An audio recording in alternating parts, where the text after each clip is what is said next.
Anda masih bersama kami dalam Berita Padang. Berikut 3 berita utama hari ini. Polisi Pasaman memusnahkan lebih dari 15 kg ganja dengan cara dibakar. Mencari korban baru, seorang residivis nekat menjual ganja di sekolah. Mak-mak di Pasaman ditangkap polisi karena mengedarkan sabu-sabu.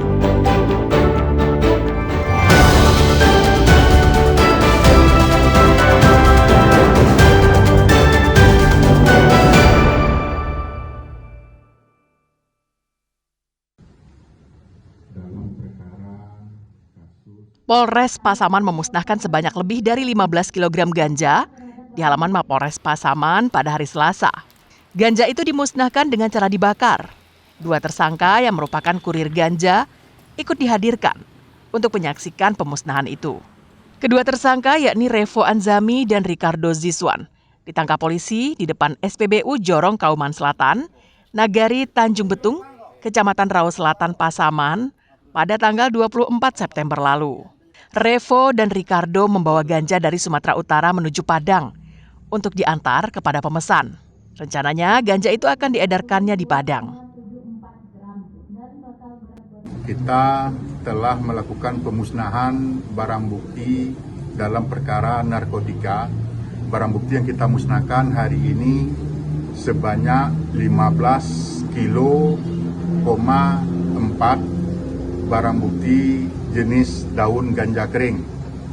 Hal ini merupakan pengungkapan kasus narkotika yang terjadi pada tanggal 24 September tahun 2025. Pemusnahan ini dilakukan agar ganja itu tidak disalahgunakan. Namun tak semua barang bukti dimusnahkan polisi. Sedikit ganja telah disisihkan sebagai barang bukti untuk dihadirkan saat sidang di pengadilan. Kasus ini telah rampung disidik polisi dan tak lama lagi akan memasuki tahapan persidangan. Kedua pelaku dijerat polisi dengan Undang-Undang Nomor 35 Tahun 2009 tentang penyalahgunaan narkotika dengan ancaman hukuman 12 tahun penjara. Fauzan melaporkan dari Pasaman. Kami dari Sat Narkoba Polres Pariaman dipimpin oleh Pak Kasat. Panik karena ruang lingkupnya menjual ganja semakin terdesak. Seorang residivis menjadikan remaja atau siswa di sekolah sebagai target konsumennya. Tapi upayanya itu tak berlangsung lama. Adrian, sang pengedar, diringkus tim Satres Narkoba Polres Pariaman. Adrian alias Anpatah merupakan seorang residivis dalam kasus yang sama. Disergap polisi saat menunggu pembelinya di sebuah sekolah swasta di Desa Pauh Barat. Saat digeledah, polisi hanya menemukan 1 paket ganja. Polisi melanjutkan penggeledahan rumahnya, namun hanya menemukan 1 paket ganja lagi. Tak hanya sampai di situ, polisi kemudian mengejar pemasok ganja yang bernama Erik. Erik berhasil kabur. Namun dalam penggeledahan di pondoknya, petugas menyita 32 paket ganja yang disimpan dalam kantong plastik kresek dan digantung di batang pohon, serta ganja kering yang disimpan dalam kotak plastik dan ditaruh di tempat sampah. Terhadap tersangka panggilan Anpatah, memang kegiatannya sudah berapa bulan yang lalu kita pantau dan informasi kita dapat dari masyarakat juga meresahkan terhadap pengguna-pengguna yang kebanyakan ya di kalangan remaja, karena daya beli terhadap ganja tersanggupi oleh kalangan remaja, baik anak sekolah maupun orang putus sekolah.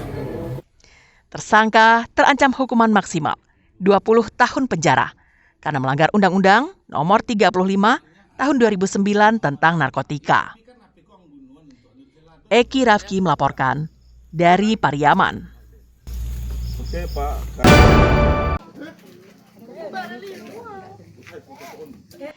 Seorang emak-emak yang berprofesi sebagai ibu rumah tangga ditangkap Satres Narkoba Polres Pasaman karena sabu-sabu pada Selasa dini hari. Sang ibu rumah tangga ini ditangkap di rumahnya di Kampung Andilan, Jorong Setia, Nagari Simpang Tonang, Pasaman. Mepi, sang pengedar, ditangkap berdasarkan informasi dari salah seorang pembeli sabu-sabu yang telah lebih dulu ditangkap polisi. Polisi berhasil menemukan paket sabu-sabu berbagai ukuran. Selain itu, polisi juga menyita peralatan untuk mengonsumsi sabu-sabu dan 1 unit telepon genggam sebagai alat komunikasi untuk bertransaksi sabu-sabu. Setelah mendapatkan barang bukti, polisi membawa tersangka ke Mapores Pasaman untuk pemeriksaan lebih lanjut.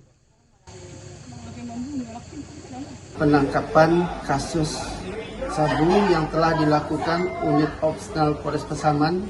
Adapun tersangka berinisial MA, panggilan Mepi, yang beralamat di Duakoto, Kecamatan Duakoto, Kabupaten Pasaman. Dari tangan tersangka disita sebanyak 7 paket sabu siap edar. Saat ini, tersangka ditahan di Mapores Pasaman untuk diperiksa secara intensif. Polisi ingin mengetahui sepak terjangnya mengedarkan barang haram itu. Fauzan melaporkan dari Pasaman.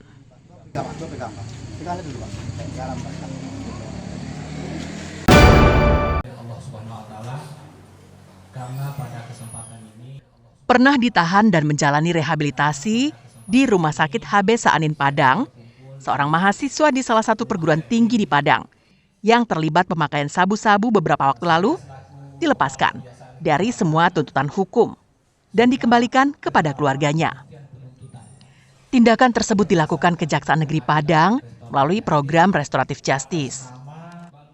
Alasannya, karena yang bersangkutan merupakan pemakai dan belum pernah dihukum. Selain itu, yang bersangkutan juga tidak pernah tersangkut jaringan narkoba, kurir, maupun sebagai bandar narkoba. Keluarga tersangka pun tidak bisa membendung air mata saat Muhammad Iqbal Fanzusan mendapatkan penghentian tuntutan melalui restoratif justice dari pihak kejaksaan. Iqbal bisa berubah ke depan, bisa membahagiakan ibu dan papa. Semoga Iqbal bisa melanjutkan kuliah. Muhammad Iqbal ini sudah kita proses melalui namanya penghentian penuntutan berdasarkan keadilan restoratif justice. Jadi awalnya si Muhammad Iqbal ini dalam perkara tersangkut mengenai perkara narkotika. Restoratif justice atau keadilan restoratif adalah pendekatan dalam sistem peradilan pidana yang berfokus pada pemulihan hubungan yang rusak akibat tindak pidana dan bukan hanya pada pemberian hukuman kepada pelaku. Pendekatan ini melibatkan semua pihak yang terlibat, yaitu korban, pelaku, dan masyarakat, untuk mencapai kesepakatan dan solusi yang adil bagi semua. Robiha melaporkan dari Padang.